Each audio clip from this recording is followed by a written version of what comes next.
नमस्कार मेरे प्रिय विद्यार्थियों, सबसे पहले मैं हिंदी एजुकेशनल चैनल में आपका हार्दिक स्वागत करता हूं। आज मैं आपके समक्ष राष्ट्र कवि मैथिली शरण गुप्त द्वारा रचित मां कह एक कहानी शीर्षक कविता का शब्दार्थ सहित सप्रसंग अर्थ या व्याख्या या भावार्थ को प्रस्तुत करना चाहता हूं। वीडियो शुरू करने से पहले मैं आपको बतला दूं कि इस कविता में कुल 9 स्टैंजा हैं, इसलिए इस वीडियो में मैं केवल 1 से लेकर 4 स्टैंजा तक की व्याख्या प्रस्तुत करना चाहता हूं, जबकि दूसरे भाग में 5 से लेकर 9 स्टैंजा तक की व्याख्या प्रस्तुत करना चाहता हूं। तो आइए अब मैं समय न लेते हुए इस कविता की व्याख्या यानी 1 से लेकर 4 स्टैंजा तक की व्याख्या शुरू करता हूं। इसे आप ध्यान देकर सुनने की कोशिश कीजिएगा। आइए व्याख्या शुरू करने से पहले इस कविता के बारे में एक छोटी सी भूमिका आपको दे देता हूं, ताकि व्याख्या समझने में आपको कोई दिक्कत ना हो। राष्ट्र कवि मैथिली शरण गुप्त द्वारा रचित मां कह एक कहानी शीर्षक कविता का शब्दार्थ सहित सप्रसंग अर्थ या व्याख्या या भावार्थ। मां कह एक कहानी राष्ट्र कवि मैथिली शरण गुप्त द्वारा लिखित एक बड़ी ही सुंदर कविता है। यशोधरा इनकी एक महत्वपूर्ण रचना है। यह एक चंपू काव्य है, यह एक विरह काव्य है। इस काव्य में राष्ट्रकवि मैथिली शरण गुप्त जी ने सिद्धि प्राप्त करने हेतु महात्मा गौतम बुद्ध के जीवन में जो घटनाएं घटी थी उसे उनकी पत्नी यशोधरा के माध्यम से बड़े ही सुंदर ढंग से बतलाने का प्रयास किया है। दरअसल मां कह एक कहानी शीर्षक कविता इनकी इसी प्रसिद्ध रचना यशोधरा के राहुल जननी खंड से उद्धृत है। इस खंड में राहुल, जो उनका पुत्र है, अपनी मां यशोधरा से एक कहानी सुनाने के लिए जिद करता है। अर्थात इस कविता में गौतम बुद्ध की पत्नी यशोधरा और उनके पुत्र राहुल का संवाद है। इस घटना को कवि ने बड़े ही मार्मिक ढंग से प्रस्तुत किया है। यही इस कविता का मूल भाव है। इस कविता के माध्यम से कवि ने बच्चों के मन में उदारता, जीवों के प्रति प्रेम, दया, करुणा की भावना तथा न्यायप्रियता आदि गुणों को विकसित करने का प्रयास किया है। इस कविता में कवि ने भावों को अभिव्यक्त करने के लिए संवाद शैली को माध्यम बनाया है। आइए अब मैं व्याख्या शुरू करता हूं। राष्ट्रकवि मैथिली शरण गुप्त द्वारा रचित मां कह एक कहानी शीर्षक कविता का शब्दार्थ सहित सप्रसंग अर्थ या भावार्थ या व्याख्या।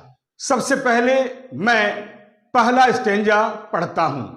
पहला स्टैंजा, मां कह एक कहानी। बेटा, समझ लिया क्या तूने, मुझको अपनी नानी कहती है, मुझसे यह चेटी, तू मेरी नानी की बेटी। कह मां कह, लेटी ही लेटी, राजा था या रानी। मां कह एक कहानी। आइए सबसे पहले उपर्युक्त पद्य खंड में जो कठिन शब्द दिखलाई दे रहे हैं, सबसे पहले मैं उन शब्दों का अर्थ आपको बता देता हूं, ताकि व्याख्या समझने में आपको कोई दिक्कत ना हो। शब्दार्थ, कहानी यानी कथा, चेटी यानी दासी या नौकरानी। आइए इसके बाद मैं संदर्भ आपके सामने प्रस्तुत करता हूं। संदर्भ, प्रस्तुत पंक्तियां हमारी पाठ्य पुस्तक, यहां पर आप पुस्तक का नाम लिख सकते हैं, के पाठ मां कह एक कहानी शीर्षक कविता से ली गई है। इस कविता के रचयिता राष्ट्र कवि मैथिली शरण गुप्त जी हैं।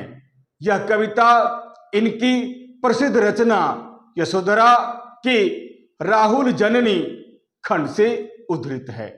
अब मैं प्रसंग शुरू करता हूं। प्रसंग: ऐसे तो बच्चे कहानी सुनने के लिए बड़े ही उत्सुक होते हैं। राहुल यशोधरा का पुत्र है। अपनी मां यशोधरा से एक दिन कहानी सुनाने की जिद करता है। अर्थात इस कविता में गौतम बुद्ध की पत्नी यशोधरा और उनके पुत्र राहुल का संवाद है। पहले तो यशोधरा उसके इस प्रस्ताव को टालना चाहती है, किंतु अंत में उसे बालहट के समक्ष झुकना ही पड़ता है और सिद्धार्थ यानी गौतम बुद्ध के जीवन में घटी हुई एक घटना को कहानी का रूप देकर यशोधरा राहुल को सुनाती है। राहुल बड़े ही ध्यान से कहानी को सुनता है और जिस प्रकार बच्चे कहानी सुनते हुए बीच बीच में हूं करते हुए चलते हैं, ठीक उसी प्रकार राहुल भी यशोधरा द्वारा सुनाए गए कहानी के बीच हूं करते हुए वाक्य को दोहराता चलता है। कवि ने इस घटना का वर्णन बड़े ही मार्मिक ढंग से प्रस्तुत किया है। आइए अब मैं व्याख्या शुरू करता हूं। व्याख्या शुरू करने से पहले मैं एक बार पुनः पंक्तियों को पढ़ना चाहूंगा। पहला स्टैंजा: मां कह एक कहानी। बेटा समझ लिया क्या तूने, मुझको अपनी नानी कहती है मुझसे यह चेटी, तू मेरी नानी की बेटी। कह मां कह, लेटी ही लेटी राजा था यह रानी। मां कह एक कहानी। आइए अब मैं व्याख्या शुरू करता हूं। चूंकि कविता सहज होने पर भी लंबी कविता है, इसलिए मैं एक दो पंक्ति को पढ़ते हुए इसकी व्याख्या आपके सामने प्रस्तुत करूंगा। व्याख्या: मां कह एक कहानी, यानी राहुल अपनी मां यशोधरा से कहता है कि हे मां, तुम मुझे आज एक कहानी सुनाओ, क्योंकि मुझे नींद नहीं आ रही है, इसलिए मैं चाहता हूं कि तुम मुझे एक अच्छी सी कहानी सुनाओ ताकि जल्दी ही मुझे नींद आ जाए। कहने का अर्थ यह है कि राहुल अपनी मां यशोधरा से एक कहानी सुनाने के लिए हट करता है। अगली पंक्ति देखिए: बेटा समझ लिया क्या तूने, मुझको अपनी नानी, यानी राहुल की बात सुनकर यशोधरा कहती है कि हे बेटा, हे राहुल, क्या तूने मुझे अपनी नानी समझ रखा है? क्योंकि कहानी सुनाने का काम या तो नानी का होता है या फिर दादी का होता है, इसलिए तुम मुझे आज कहानी सुनाने के लिए कह रहे हो। अब अगली पंक्ति पढ़ता हूं। कहती है मुझसे यह चेटी, तू मेरी नानी की बेटी। यहां चेटी का अर्थ है दासी या नौकरानी। मां यशोधरा की बात सुनकर फिर राहुल कहता है कि हे मां, यह चेटी यानी जो हमारे घर में जो दासी काम करती है, वह मुझसे कहती है कि तू मेरी नानी की बेटी है, इसलिए नानी न सही, नानी की बेटी तो है, अतः नानी की बेटी होने के नाते तुम मुझे आज एक कहानी सुनाओ। तुम्हें अवश्य ही मुझे खुश करने के लिए एक कहानी सुनानी चाहिए ताकि मुझे जल्दी नींद आ जाए। अब अगली पंक्तियां पढ़ता हूं। कह मां कह, लेटी ही लेटी राजा था या रानी। कहने का अर्थ यह है कि राहुल आज किसी भी कीमत पर कहानी सुनना चाहता है, इसलिए राहुल अपनी मां से और अधिक आग्रह करता है और कहता है कि हे मां, तू मुझे आज कहानी सुना। यदि तुम्हें बैठकर कहानी सुनाने में दिक्कत हो रही हो तो कोई बात नहीं, तू मुझे लेटी ही लेटी कहानी सुना दे, मैं कहानी सुन लूंगा। तुम्हें एक कहानी सुनाना ही पड़ेगा क्योंकि मुझे नींद नहीं आ रही है और जब तक तुम मुझे कहानी नहीं सुनाओगी तब तक मुझे नींद नहीं आएगी। इसलिए हे मां, चाहे लेट कर ही तुम्हें कहानी क्यों न सुनाना पड़े, तुम मुझे आज एक अवश्य ही कहानी सुनाओ क्योंकि मैं कहानी सुनने के लिए बहुत उत्सुक हूं। हाँ तो मां, कह, शुरू कर मां। एक था राजा अथवा एक थी रानी। इसी प्रकार तुम कहानी शुरू करो। एक था राजा, एक थी रानी। अब मैं अगली पंक्ति पढ़ता हूं। मां कह एक कहानी, यानी हे मां, हे मेरी माता, तुम मुझे आज एक इसी तरह की कहानी सुनाओ ताकि सुनते सुनते मुझे नींद आ जाए।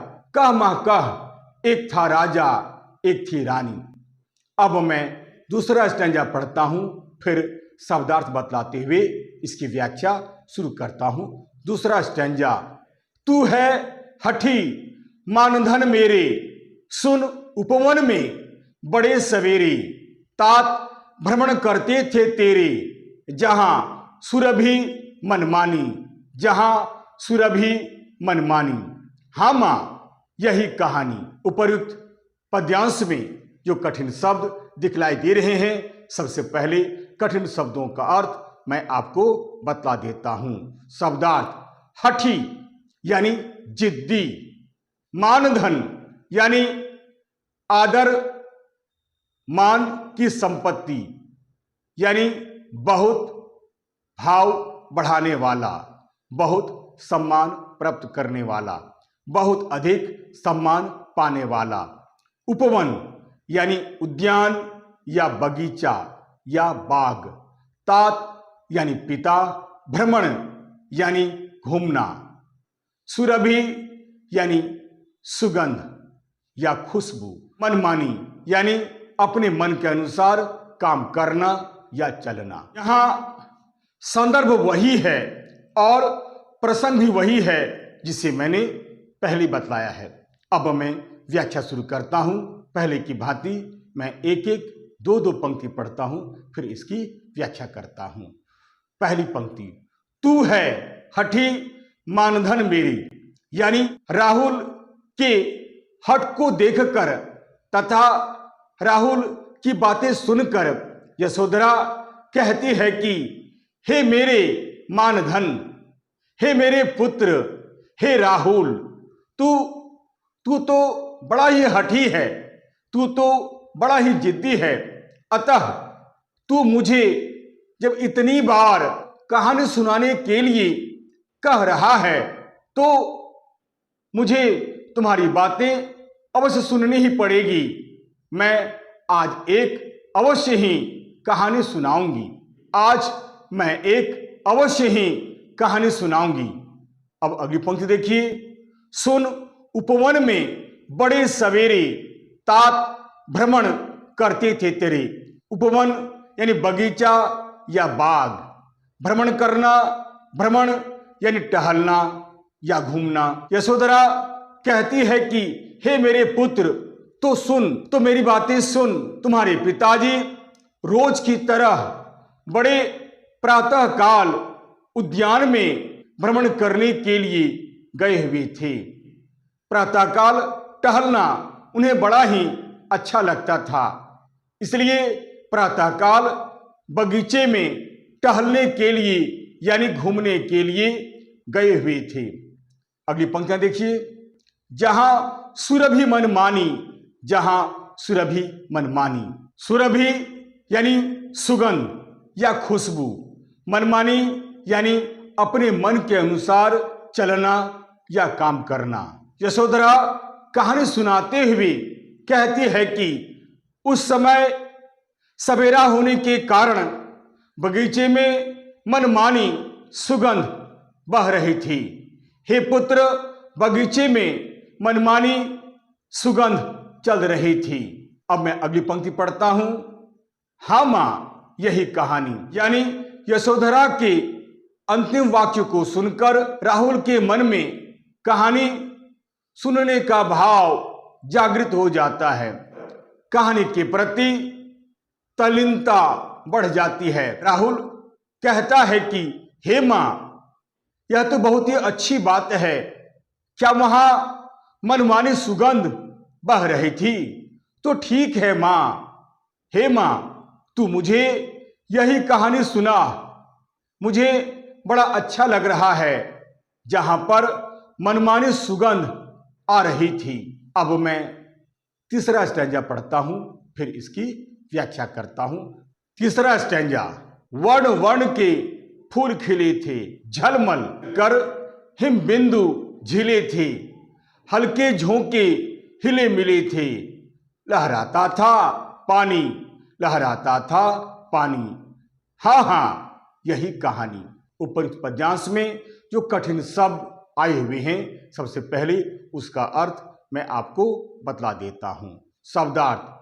वर्ण यानी रंग, वर्ण वर्ण के यानी अनेक प्रकार के रंगों के, झलमल यानी चमकना या चमकते हुए, हिम बिंदु यानी उसकी बूंदें, हल्के झोंके यानी धीरे धीरे बहने वाली हवा। यहां संदर्भ वही है और प्रसंग भी वही है जिसे मैंने पहले बतलाया है। आइए पहले की भांति मैं एक दो पंक्ति पढ़ते हुए उसकी व्याख्या आपके समक्ष प्रस्तुत करता हूं। व्याख्या। वर्ण वर्ण के फूल खिले थे, झलमल कर हिम बिंदु झिले थे। यानी कवि कहते हैं कि यशोधरा कहानी को आगे बढ़ाते हुए कहती है कि जिस बाग में तुम्हारे पिता टहल रहे थे, वहां तरह तरह के फूल खिले हुए थे।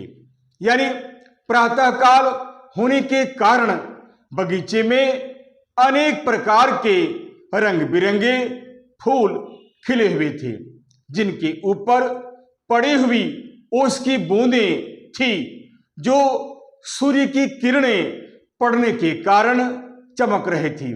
कहने का अर्थ यह है कि फूलों पर जो ओस की बूंदें पड़ी हुई थी, सूर्य की किरणें ओस की बूंदों पर पड़ने के कारण ओस की बूंदें झलमिला रही थी, यानी ओस की बूंदें चमक रही थी। अब मैं अगली पंक्तियां पढ़ता हूं। हल्के झोंके हिले मिले थे, लहराता था पानी। अर्थात सवेरा होने के कारण धीरे धीरे ठंडी ठंडी हवा चल रही थी। बगीचे में वायु के हल्के झोंके चलने के कारण पानी में तरंगें यानी लहरें भी उठ रही थी, जो बहुत ही सुंदर लग रहा था। अब अगली पंक्तियां देखिए। लहराता था पानी। हाँ हाँ, यही कहानी। यशोधरा के मुख से ऐसी बातें सुनकर राहुल बड़े आश्चर्य में पड़ जाता है। राहुल अपनी मां से पूछता है, हे मां, तब तो बहुत ही अच्छी बात है। क्या वहां पानी हिल रहा था? क्या सचमुच पानी में लहरें उठ रही थी? हाँ हाँ मां, क्या सचमुच पानी में तरंगे उठ रही थी? क्या सचमुच पानी हिल रहा था?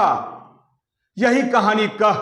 मुझे यह कहानी बहुत ही पसंद आया है। हे मां, अब आगे बता, फिर क्या होता है, यह कहानी मुझे बड़ी अच्छी लग रही है। आइए अब मैं चौथा स्टेंजा की व्याख्या करता हूं। चौथा स्टेंजा इस वीडियो की अंतिम व्याख्या है। मैं चौथा स्टेंजा पढ़ता हूं, फिर शब्दार्थ बताते हुए मैं इसकी व्याख्या आपके समक्ष प्रस्तुत करूंगा।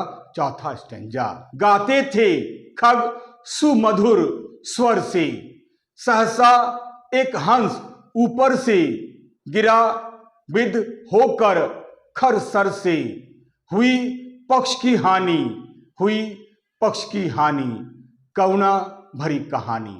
उपयुक्त पद्यांश में जो कठिन शब्द दिखलाई दे रहे हैं, सबसे पहले कठिन शब्दों का अर्थ मैं आपको बता देता हूं, फिर मैं इसकी व्याख्या शुरू करूंगा। शब्दार्थ: खग यानी पक्षी, सुमधुर यानी मीठा, स्वर यानी आवाज, सहसा यानी अचानक, विद्ध होकर यानी बिंध कर, घायल होकर, खर सर यानी तीक्ष्ण बाण, पक्ष यानी पंख, विद्ध यानी बिंध कर, खर यानी तेज धार वाला, सर यानी बाण, पक्ष यानी पंख, करुणा यानी दया, कहानी यानी कथा। यहां संदर्भ वही है और प्रसंग भी वही है जिसे मैंने पहले बताया है। आइए व्याख्या शुरू करने से पहले मैं पहले की भांति एक एक दो दो पंक्ति को पढ़ता हूं, फिर उसकी व्याख्या आपके समक्ष प्रस्तुत करता हूं। गाते थे खग सुमधुर स्वर से। खग यानी पक्षी, सुमधुर यानी मीठा, स्वर यानी आवाज। यशोधरा कहानी को आगे बढ़ाते हुए कहती है कि हे राहुल, हे मेरे पुत्र, सवेरा होने के कारण उस उद्यान में यानी उस बगीचे में भिन्न भिन्न तरह के पंछी मीठे स्वर में गीत गा रहे थे, जो बहुत ही आकर्षक था, जो बहुत ही मनमोहक था। अब अगली पंक्तियां देखिए। सहसा एक हंस ऊपर से गिरा विद्ध होकर खर सर से। सहसा यानी अचानक, विद्ध यानी घायल होकर, खर सर यानी तीक्ष्ण बाण। यशोधरा कहानी को आगे बढ़ाते हुए कहती है कि अर्थात यशोधरा कहती है कि हे मेरे पुत्र, हे मेरे लाल, उस समय तेरे पिताजी उपवन में भ्रमण कर रहे थे कि अचानक एक हंस बड़े तीक्ष्ण बाण से घायल होकर उनके सामने आ गिरा। अब मैं अगली पंक्तियां पढ़ता हूं। हुई पक्ष की हानि, हुई पक्ष की हानि, यानी यशोधरा कहती है कि हे मेरे पुत्र, बाण उस हंस के पंख में लगा हुआ था और उसका वह पंख टूट चुका था। यह सब सुनकर राहुल फिर पूछता है कि अच्छा, ऐसी बात है क्या? उसका पंख सचमुच टूट चुका था? क्या उसका पंख जख्मी हो गया था? क्या वह हंस उड़ने लायक नहीं रह गया था? अब मैं अगली पंक्ति पढ़ता हूं। करुणा भरी कहानी। माता यशोधरा के मुंह से ऐसी बातें सुनकर राहुल हैरान हो जाता है तथा बहुत दुखी भी हो जाता है।